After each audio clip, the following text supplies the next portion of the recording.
every radio talk show in your area, tell them about it. Give it to them.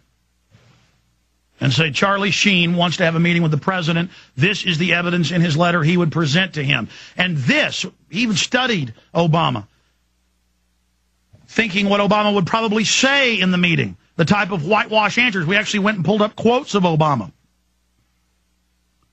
and very close paraphrases to things he's actually said whitewashing 9/11. Incredible research went into this just to show how we put out the evidence, we put out the facts, and they just call it a conspiracy theory. He says to the president in the letter, Charlie Sheen does, well, what about all these 6 of the 10 commission members saying the whole thing's a fraud and a lie? And Obama says, we've got to move forward as a nation. That's exactly what they do.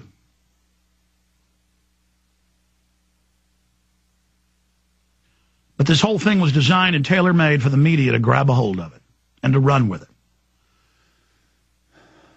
And we'll explain the psychology in the days to come. But the point is, we're on the cutting edge of engaging the New World Order. Charlie Sheen is just an amazing individual. You know, I got to know him, being in his house, I don't know, 6, 7 times over the years, staying with him, working on other projects.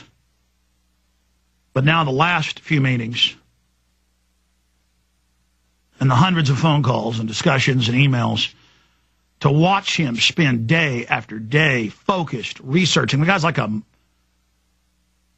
Buddhist monk or something in a monastery, just researching and focusing. You know, Charlie Sheen is not what the distorted media over the years has portrayed him as. He's a very focused, compassionate. You go viral with this and you pick up the call. And this is a guy who gets paid $500,000 an episode and 2 or 3 times that in his syndicated shows. I happen to know the numbers. It's unbelievable. This is somebody putting a career worth hundreds of millions of dollars on the line. You understand? People always say, oh, where's Hollywood? You know, where are they if they know? Where's Bruce Willis? Yes, my films were given to Bruce Willis. You were a director, award-winning director, Richard Linklater, without me even prompting him. He goes, oh, I gave your videos to Bruce Willis when he was here in Austin. And then he sent me Bruce Willis's email that Bruce then sent him after he left town and say, no, I won't be a stooge of the right wing anymore. I'm awake now. You know, the same folks that killed Kennedy are the ones that are involved running things today, and now he shattered the left-right paradigm. People didn't believe me, and then 3 months later he was in Vanity Fair saying the same thing. We know Keanu Reeves is awake. I'm in a film with him, consulted on Scanner Darkly. He was awake back in 2005 when we shot the film. But Keanu is very, very private. Woody Harrelson knows what's going on with 9/11 Truth. I'll just leave it at that. And other Hollywood people, even bigger than them, know, but they don't have the courage that Charlie Sheen does, as much as I like him. They don't have the courage. The real diehard is Charlie Sheen.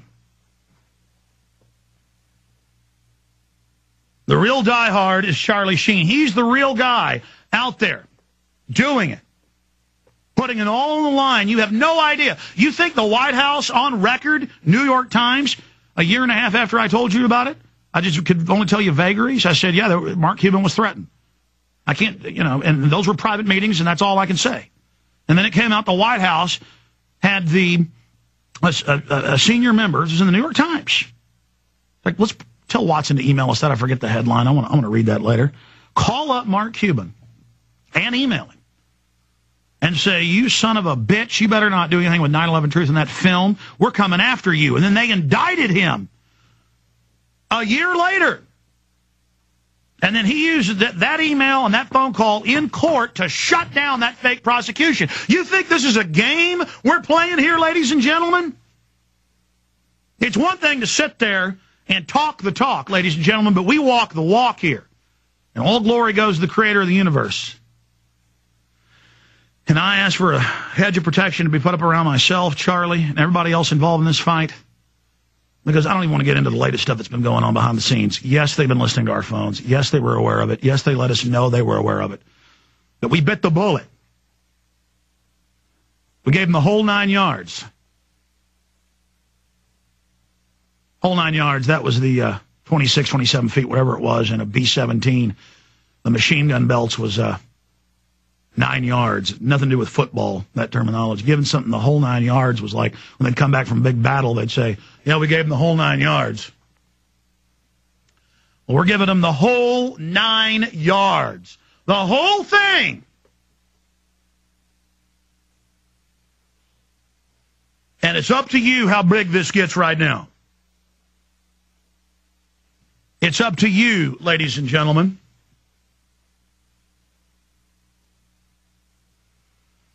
And Charlie Sheen is asking Hollywood people he talks to. I mean, I've talked to so many folks in Hollywood. They all know 9/11's an inside job. They all call me or pat me on the back, just scores of people. And I talk to other people in Hollywood, and they say, oh, yeah, everybody knows about it. And neighbors in Charlie's Hollywood, Beverly Hills gated community come up to him in his yard and say, great job, you got a lot of courage, but they don't have the courage. If we all stand up, the quote from Ants. In fact, John Harmon, you have that in the computer, don't you, that quote from Ants, where the grasshoppers are sitting there with their bellies pooched out with big piles of grain, and they say, why don't we just stay here? There's plenty of food here. Why are we going back to beat up those ants? We don't need them as slaves. And the head grasshopper says, because those little puny ants outnumber us 100 to 1. And if they ever figure out that they can stand up against us, then our way of living is over. And that's exactly what happened. So Charlie Sheen is the first big, huge A-level star, top TV show, top films, in the new Wall Street coming out, all of it, to do this. When Oliver Stone is putting out 9/11 whitewash pieces. And I'm not trying to be mean to Oliver Stone, but just give me a break. Making films about how great Chavez is. Give me a break. Give me a break. All that controlled leftist stuff. That's not rebellion against tyranny. Charlie Sheen's the bona fide. He's the real deal. He's the real McCoy. He's the guy. You have $100 million out there at risk and throw it all on the table. Yeah, let's see you do that. Charlie Sheen is one of the few real people in a true power position that isn't a sellout that I've ever met in my life. I was never to sell out from the beginning, but I was a nobody, and I've clawed my way up to be able to get the little bit of attention we're able to get to expose the globalists and stand right in the face of the New World Order. David versus Goliath. Who's with me? Who's standing with me? And if they take me out, who's going to take my place? Who's going to stand beside me? There's a reason the Southern Poverty Law Center attacks me, number one. There's a reason that George Soros funded Media Matters and Daily Costs and Think Progress and Alternet attack me every day.